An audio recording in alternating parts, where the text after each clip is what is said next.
The morning fog rolled across the French countryside like a gray blanket. It was September 1944, and the war in Europe was reaching a critical point. Allied forces had landed in Normandy 3 months ago, and now they were pushing toward Germany. Every village, every road, every hill had become a battlefield in a destroyed farmhouse near the French-German border, for German soldiers waited in silence. They were an 88mm anti-tank gun crew, and their weapon was one of the most feared on the battlefield. The 88mm gun could punch through almost any Allied tank from over a kilometer away. It had earned a deadly reputation that made Allied tank crews sweat with fear. Oberstfreiter Hans Weber crouched behind the gun's sight.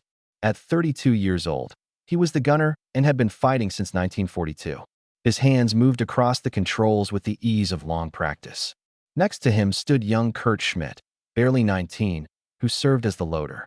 Schmidt had joined them only 2 months ago, replacing a man who died when American artillery hit their previous position. Emil Braun sat higher up in the ruins with binoculars, acting as their spotter.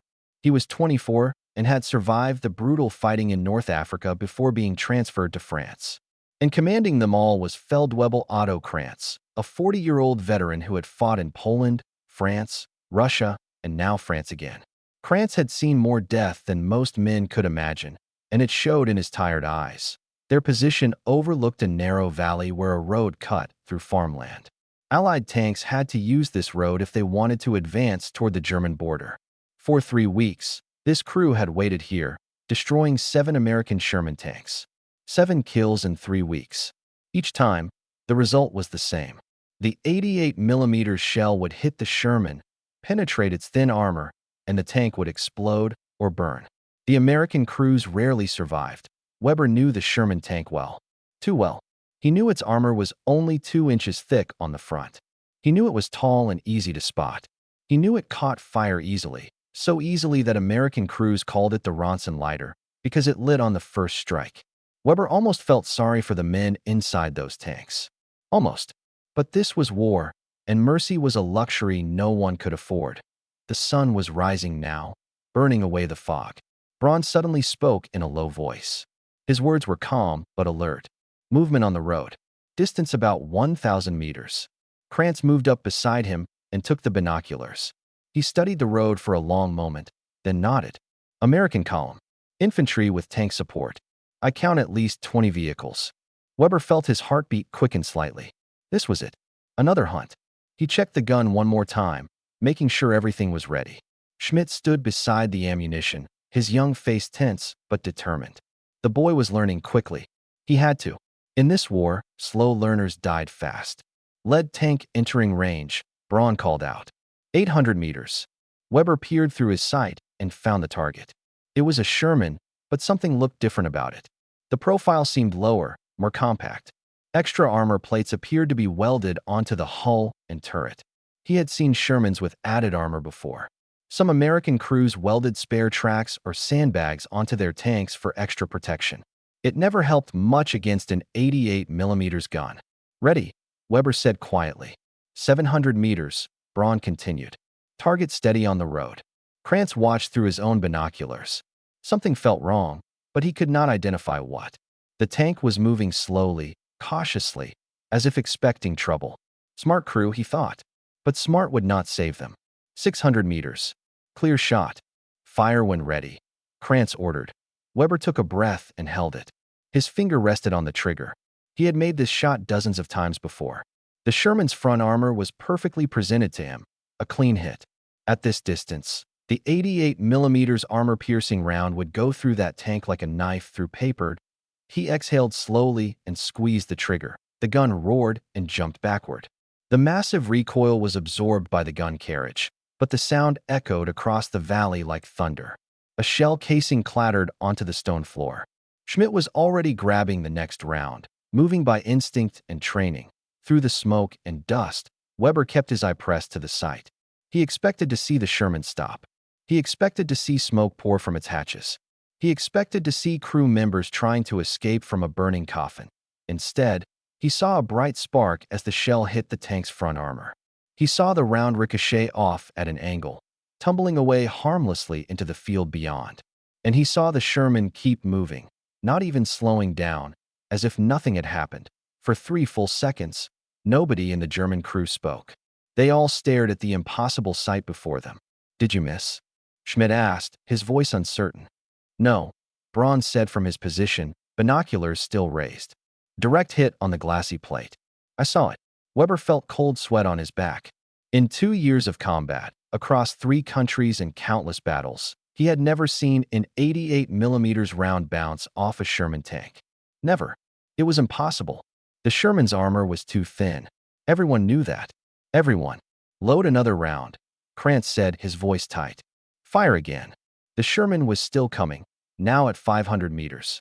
Its turret was turning, the long barrel of its guns swinging toward their position. They had perhaps 30 seconds before it could return fire accurately. Schmidt rammed another shell into the breach. Weber aimed again, his hands suddenly less steady than before. This time he would not miss. This time the shell would penetrate. This time had to be different. But deep in his gut, in that place where soldiers learn to trust their instincts, Weber knew something had changed on this battlefield. Something new had arrived. Something they were not prepared for. He fired again. The second shell left the 88mm gun with the same devastating roar as the first. Weber watched through his sight as the armor-piercing round crossed the distance in less than a second. At 400 meters, there was no way to miss. The shell struck the Sherman's turret with tremendous force, right where the armor should be weakest. Another bright spark. Another ricochet. The round bounced upward and disappeared into the sky. The Sherman kept coming. "Impossible," Weber whispered. His voice was barely audible, but in the silence that followed, everyone heard him. The Sherman was at 300 meters now, and it was definitely returning fire. Its 75mm gun boomed, and a shell screamed past their position, hitting the farmhouse wall behind them. Stone and dust exploded inward. The Americans had their range. "Load! Load!" Krantz shouted, his veteran calm finally cracking. Schmidt grabbed the next shell, but his hands were shaking. The round slipped from his grip and hit the floor with a metallic clang that made everyone freeze. If it had been a different type of shell, they might all be dead. Schmidt picked it up with trembling fingers and shoved it into the breach. "Ready," he called out, his voice breaking. "Fire," Krantz ordered. Weber aimed for the hull this time, where the Sherman was angling slightly. He could see the tracks, the road wheels, the side armor. Maybe the side would be thinner. Maybe they could penetrate there. He had to believe it was possible, because if it was not, then they were all dead men. He fired. The shell hit the side armor at an angle. It should have penetrated. Every tank was vulnerable on the sides. That was basic armor design going back to World War I. But this shell, like the others, simply bounced off. Weber saw it clearly through his sight. The round hit, sparked, and ricocheted away without doing any real damage. 3 hits, Braun said from his position. His voice had gone flat, emotionless. It was the tone of a man who had stopped believing what his eyes were telling him. 3 direct hits. No penetration. The Sherman fired again. This time the shell did not miss. It hit their gun shield with a massive impact that rang like a church bell. The shield held, but barely. Braun screamed and fell backward, clutching his face. Blood poured between his fingers. Shrapnel from the impact had torn into him. "Braun is down," Schmidt yelled. The young man was on the edge of panic now. Another American shell hit the farmhouse, and part of the upper floor collapsed. Dust and debris rained down on them. The Sherman was at 200 meters now, close enough that they could hear its engine over the ringing in their ears. Krantz made a decision. In war, there were times to stand and fight, and times to live so you could fight another day. This was the second kind. Abandon the gun. Fall back. Weber hesitated for only a moment. His pride as a gunner, his sense of duty, all of it screamed at him to stay and keep fighting. But he was not stupid. 3 direct hits with an 88mm gun, and the Sherman was undamaged. They could fire 10 more times, and the result would be the same. He grabbed his rifle and followed Krantz, who was already dragging Braun away from the position. Schmidt picked up the other side, and together they carried their wounded comrade through the ruined farmhouse. Behind them, another American shell slammed into their abandoned gun position. The 88mm gun, which had killed so many Allied tanks, was blown off its carriage and twisted into useless metal. They ran through the village, past other German soldiers who were also falling back. The American advance was pushing them out of their defensive positions all along the line. Other crews looked as shocked and frightened as they felt. The invincible 88mm guns were failing. The world had turned upside down. 0.3 kilometers behind the front line, they reached a field hospital set up in a barn. Medics took Braun immediately, rushing him inside. Krantz, Weber, and Schmidt collapsed on the ground, breathing hard, covered in dust and blood that was not their WWII officer approached them. Hauptmann Dieter Hoffmann was a company commander responsible for all the anti-tank guns in this sector. He was 45 years old, with gray in his hair and an iron cross on his chest from the First World War. He had seen everything there was to see in modern warfare. Or so he thought. "Report," he said simply. Krantz stood up slowly. His legs felt weak, but he was still a soldier. "Herr Hauptmann, we engaged an American Sherman tank at 600 meters. 3 direct hits with 88mm armor-piercing rounds. No penetration. 0 effect." Hoffmann stared at him. "You missed." "No, sir." 3 confirmed hits. All 3 rounds bounced off. "That is impossible, Feldwebel. The Sherman has thin armor. Everyone knows this." "I know what I saw, Herr Hauptmann." Before Hoffmann could respond, another anti-tank crew arrived. Their gun had also been destroyed. Their commander, a young lieutenant, was reporting the same impossible story. He had fired 5 times at a Sherman that would not die. 5 hits, 0 penetrations. Then another crew arrived with the same report. And another. By midday, 7 different gun crews had encountered these mysterious heavy Shermans. Some had hit them 4 times, 6 times, even 8 times without destroying them. Traditional armor-piercing rounds simply bounced off. Hoffmann stood in the barn, listening to report after report, and slowly his face changed. The disbelief faded, replaced by something worse. Understanding. And with understanding came fear. "Get me intelligence officers," he said quietly. Now. 2 hours later, Krantz and Weber sat in a tent with 3 intelligence officers who had driven up from division headquarters. The officers had maps, documents, and photographs spread across a table. They asked questions and wrote down every answer carefully. Finally, the senior officer, a major with glasses and a thin face, looked up from his notes. "Gentlemen, what you encountered today is a new American tank variant. We have only limited information, but we believe it is designated M4A3E2. The Americans call it the Jumbo. It has approximately 7 inches of armor on the front, more than double the standard Sherman. Some reports suggest it may have even more in certain areas." 7 inches. Weber felt sick. The standard Sherman had 2 inches. Doubling that to 4 inches would have been remarkable. But 7 inches? That was more armor than most German medium tanks carried. That was almost as much as a Tiger tank. "How many do they have?" Krantz asked. The major shook his head. "We do not know. Perhaps a few dozen. Perhaps more. Intelligence is still gathering information. Can we destroy them?" Weber asked the question everyone was thinking. The major was silent for a moment. Then he said, "Yes, but not with what you have been using. The 88mm gun can penetrate 7 inches of armor at close range, under 300 meters, if you hit at the right angle. But it is no longer a guaranteed kill. You will need to be much closer, much more careful. Or," Krantz prompted, "or we need bigger guns. The 128mm can kill it easily. So can the gun on our Jag Panther tank destroyers. You are being reassigned to a Jag Panther crew tomorrow. You will learn the new vehicle quickly, and then you will go back to the front." That night, Weber lay in a cot in the barn and stared at the ceiling. He thought about the Sherman that would not die. Somewhere out there, that tank was still rolling forward, still advancing toward Germany. And there was nothing he could have done to stop it. For the first time in 2 years of war, Hans Weber understood how Allied tank crews had felt every time they faced an 88mm gun. Helpless, outmatched, terrified. The hunters had become the hunted. Inside the Jumbo Sherman, Sergeant Jack Morrison wiped sweat from his forehead and grinned. He could not help it. They were alive. After 3 direct hits from an 88mm gun, the most feared anti-tank weapon in the German arsenal, they were still alive and still fighting. "Did you see that?" Mike O'Brien shouted from the gunner position. He was 23 years old, from Boston, and he had been with Morrison since North Africa. 3 hits and nothing. This thing is a beast. Morrison had been fighting in Sherman tanks since 1942. He had seen dozens of his friends die in burning tanks, cut down by German guns that could kill them from a kilometer away. He had watched Shermans explode from single hits, watched men burn alive because they could not escape fast enough. Every mission in a standard Sherman felt like a death sentence. You hoped your armor would hold. You prayed the German gunner would miss. But hope and prayer were not reliable armor. This was different.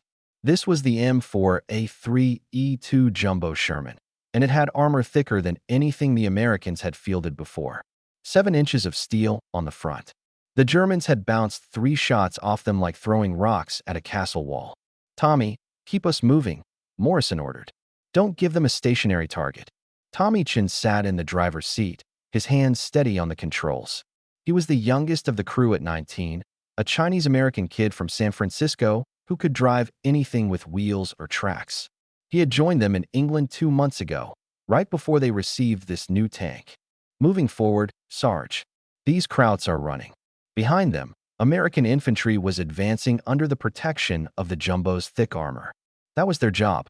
That was why the Army had built only 254 of these tanks.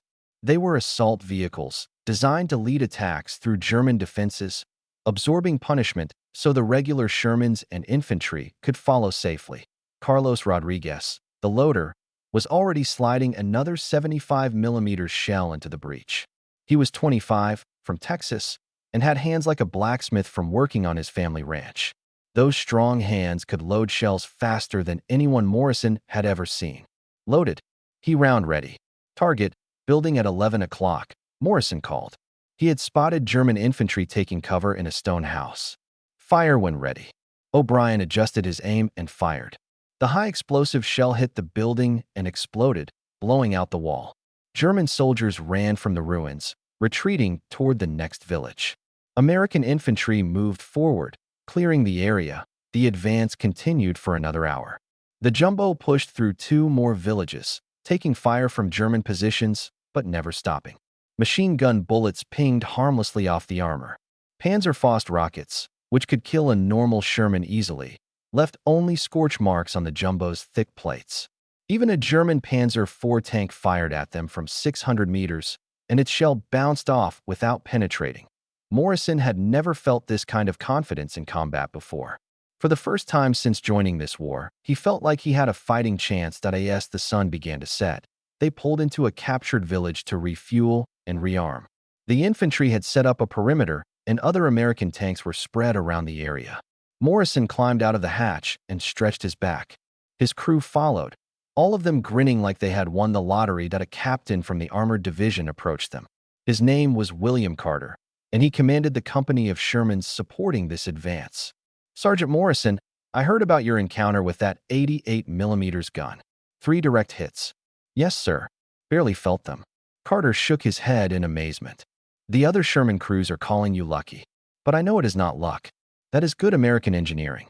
How is the tank performing otherwise?" "She is slower than a regular Sherman, sir. All that extra armor adds weight. And the gun is still just a 75mm, so we cannot penetrate a Tiger tank from the front. But for infantry support? For leading assaults? This thing is perfect." "Good. Because tomorrow we are hitting a major German strongpoint. Intelligence says they have fortified the next town with multiple anti-tank guns, maybe even a Tiger tank. Your Jumbo will lead the assault." Morrison nodded. A month ago, that order would have sounded like a death sentence. Leading an assault against prepared German defenses meant facing their best anti-tank weapons at close range. But now, with 7 inches of armor protecting them, it was just another mission. That night, Morrison's crew sat around a small fire, eating rations and talking quietly. Other tank crews came by to look at the Jumbo, touching its thick armor plates with something like reverence. "Is it true?" a young Sherman commander asked. He looked about 20 years old, fresh from training in the States. "Is it true the 88mm gun cannot kill you?" Morrison thought about how to answer that. Finally, he said, "The 88mm can still kill us if it hits us in the side or rear. And at very close range, maybe it can penetrate the front. We are not invincible, but we are much harder to kill than a regular Sherman. That is the truth." The young commander nodded and walked away, looking thoughtful. Morrison understood. That kid was probably terrified of facing his first real combat. Knowing that at least one Sherman could survive the dreaded 88mm gun gave him hope. O'Brien spoke up from across the fire. "Sarge, do you think the Germans are scared of us now?" Morrison considered the question. He thought about the German gun crew that had fired 3 times at them without effect. He thought about what must have been going through their minds when their best weapon failed. "Yes," he said finally. "I think they are scared. For 2 years, they have had the advantage in armor and guns. Their Tigers and Panthers could kill us from a kilometer away while we had to get close to hurt them. Now we have something that can take a hit and keep fighting. That changes everything." Rodriguez spoke up, his Texas accent thick. "My uncle fought in World War I. He told me about the first time the Germans saw American tanks. Said they ran because they had never seen anything like it before. Maybe that is happening again." "Maybe," Morrison agreed. "But scared enemies are dangerous enemies. They will adapt. They will bring out bigger guns.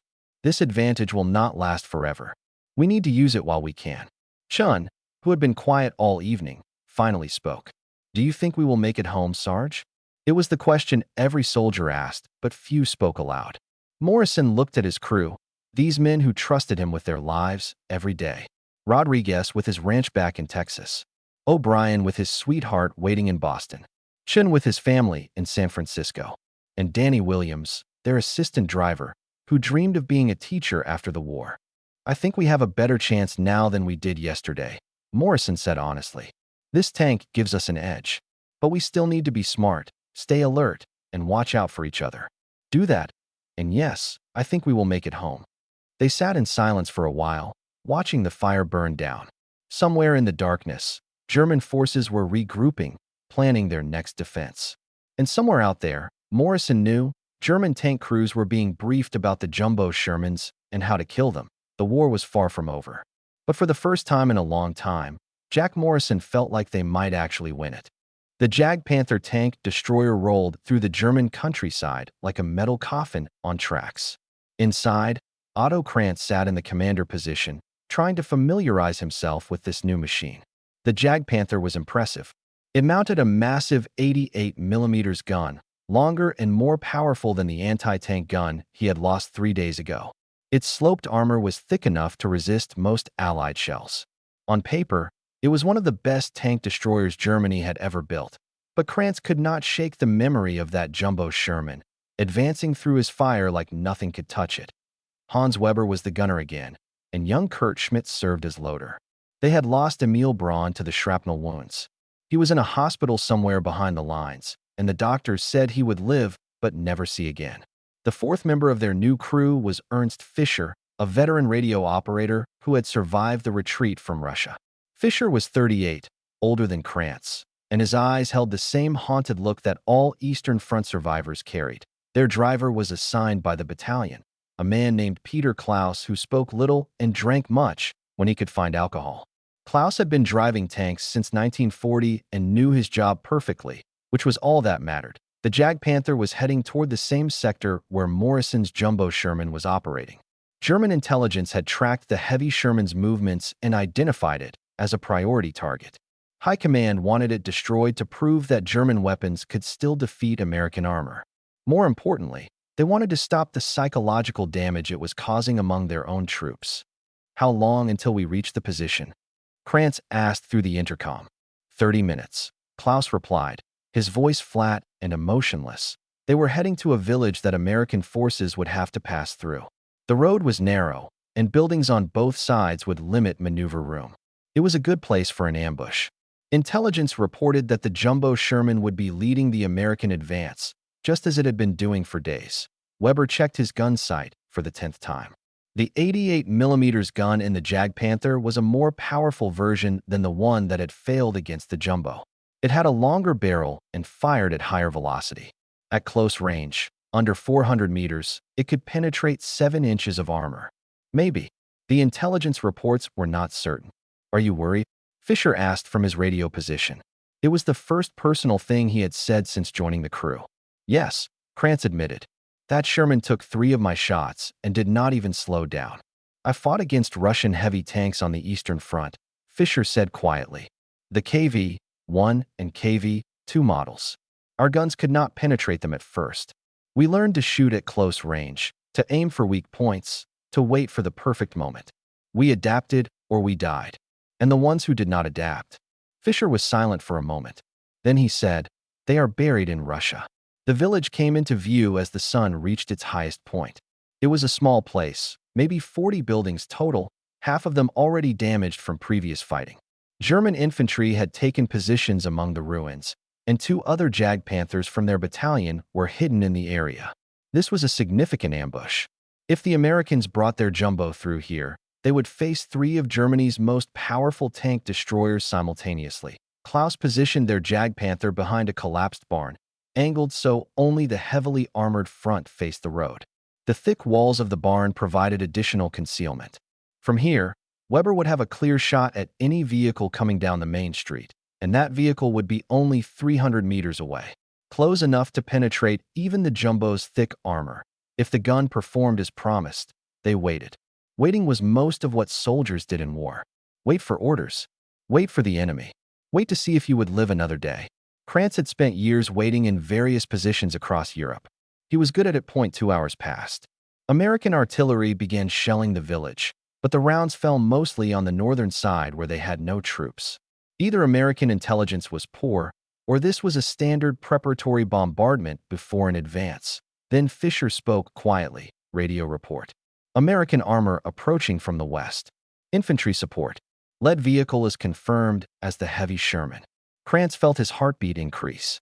This was it. The rematch. Jagdpanther against Jumbo. German engineering against American armor. And somewhere in that approaching Sherman was a crew that thought they were invincible. "Everyone stay calm," Krantz said over the intercom. "We let them come to us. We let them get close. Then we shoot for the front glacis at exactly the right angle. 1 shot, 1 kill.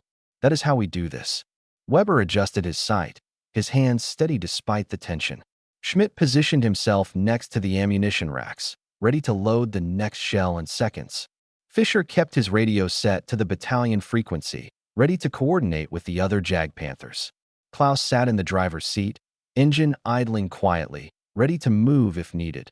The sound of tank engines grew louder. American voices shouted orders in English. Infantry soldiers moved through the ruins on both sides of the street, checking buildings and watching for ambushes. They were being cautious, professional. These were not the inexperienced troops who had landed in Normandy. These were veterans who had been fighting across France for months. Then Krantz saw it. The jumbo Sherman rolled into view, its compact shape distinctive even among other Shermans. It moved slowly, carefully, the commander's head visible in the open hatch. Behind it came 2 regular Shermans, and behind them was more infantry in half-tracks. "Target acquired," Weber said calmly. "Range 300 meters. Wait," Krantz ordered. He wanted the jumbo Sherman closer. 200 meters would be better. At 200 meters, even 7 inches of armor might not save them. The jumbo advanced down the street. Its turrets swiveled back and forth, watching for threats. The commander was alert, experienced. He knew this was a dangerous position, but he kept coming, trusting his armor to protect him. 250 meters. 225 meters. 200 meters. Fire. Weber pulled the trigger. The Jagdpanther's gun roared and rocked backward. The armor-piercing shell crossed 200 meters in less than a second. Krantz watched through his vision slit, holding his breath, waiting to see if this time would be different. The shell hit the jumbo's front armor with a massive impact. For a fraction of a second, Krantz thought he saw the shell penetrate. But then he saw the bright spark, saw the round deflect at an angle, saw it ricochet into a building wall where it exploded harmlessly. The jumbo's turret swung toward them with frightening speed. "Reverse. Reverse now," Krantz shouted. Klaus slammed the Jagdpanther into reverse gear. The heavy vehicle lurched backward just as the jumbo fired. Its shell hit the barn wall where they had been positioned, blowing through the stone and missing them by meters. "Load armor piercing," Krantz ordered. They were moving now, trying to find another firing position. The other 2 Jagdpanthers opened fire from their positions, both hitting the jumbo from different angles. Both shots bounced off. The jumbo Sherman, hit 4 times now by the most powerful guns Germany could field in this sector, kept fighting. It destroyed 1 Jagdpanther with a lucky shot through a vision port. It forced the second Jagdpanther to retreat with a damaged track, and somewhere inside that heavily armored beast Jack Morrison and his crew were proving that the balance of the war had truly shifted. Jack Morrison's ears were ringing from the impacts. For hits in less than 3 minutes, each one like being inside a church bell when someone struck it with a hammer.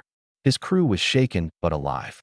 The jumbo's armor had held again, but Morrison knew they were in serious trouble. German tank destroyers. O'Brien shouted. Jag Panthers. At least 2 of them. Morrison had read the intelligence briefings about the Jag Panther. It was one of Germany's best weapons, with thick sloped armor and a powerful 88mm gun. The reports said it could kill a Sherman at over a kilometer. And now they were facing multiple Jag Panthers at close range. Chun, get us moving. Don't stop. Keep turning. Make us a hard target. The jumbo lurched forward and then swung right, its tracks tearing up the cobblestone street. Another German shell screamed past them, so close that Morrison felt the pressure wave.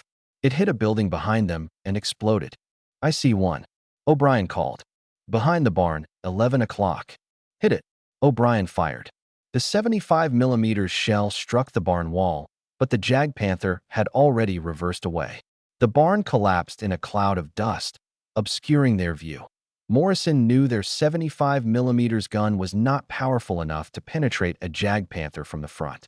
They would need a side shot or a lucky hit on a weak point.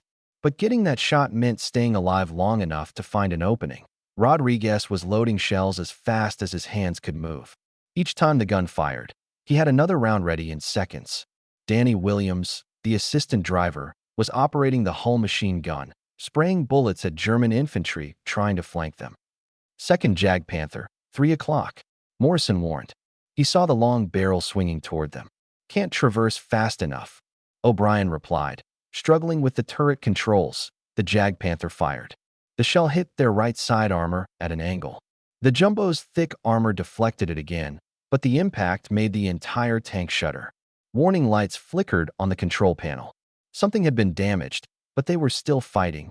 Morrison made a split-second decision. Chun hard right. Ram speed. We are going after that second Jag Panther. Ram it. Chin's voice cracked with surprise. Do it. The jumbo Sherman charged forward like an angry bull. The Jag Panther tried to reverse, but Jag Panthers were fast going forward and slow going backward. The jumbo closed the distance in seconds and slammed into the German vehicle's side armor with tremendous force. The collision threw everyone in both tanks against their stations. Morrison hit his head on the periscope but stayed conscious. The jumbo's front armor, 7 inches of hardened steel, had crumpled the Jag Panther's thinner side plates. The German vehicle's engine caught fire immediately. Back up. Back up.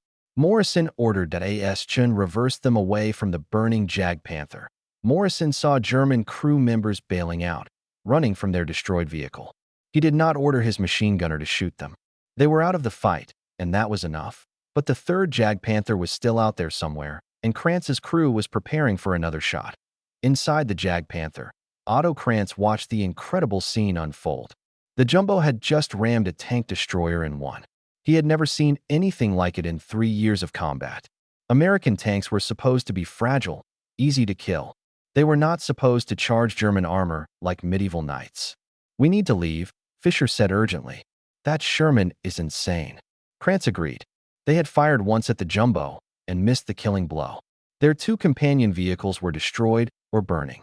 The American infantry was closing in, and this ambush had turned into a disaster. Klaus, get us out of here. Full reverse, then north through the fields. The Jag Panther began backing away from their position, but the jumbo had spotted them. Its turret was already turning, the 75mm gun tracking them. They see us, Weber warned. Faster, Klaus. The Jag Panther accelerated backward, crashing through a wooden fence into an open field. The jumbo fired, and the shell hit the ground 2 meters short, throwing up dirt and stones. The Jag Panther spun around and began racing north at full speed.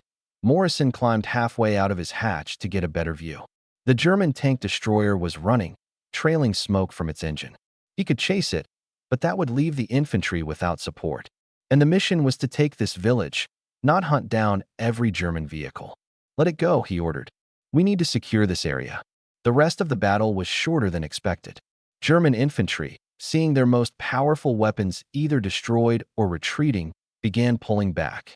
By late afternoon, the village was in American hands. Morrison's crew climbed out of the jumbo to inspect the damage. The tank had been hit 7 times during the day's fighting. 7 direct hits from German anti-tank weapons. The armor was scarred and dented. One track section would need replacing. The right side skirts were destroyed.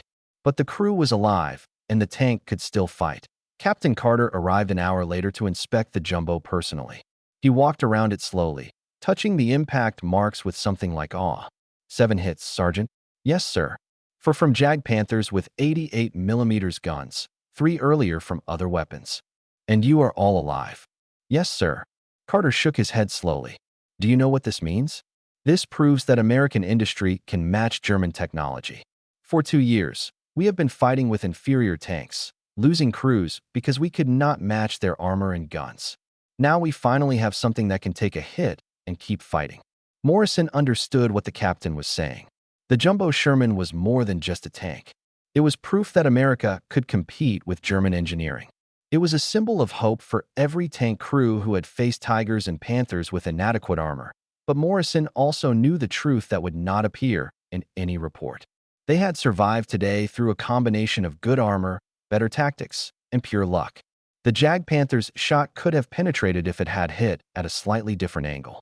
The ramming attack could have damaged their tank worse than the enemy's. War always came down to luck in the end. That night, Morrison wrote a letter to his wife in Ohio. He told her about the new tank. Those sensors would black out most details. He told her he felt safer now than he had in 2 years of fighting. He did not tell her about the 7 hits they had taken, or the burning Jag Panther, or the German crews who had tried so hard to kill them. Some things were better left unsaid. Meanwhile, Otto Kranz's Jag Panther reached German lines after dark.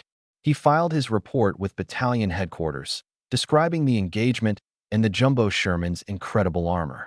The report went up the chain of command, eventually reaching officers who were already making plans for new weapons and new tactics. The war would continue for 7 more months.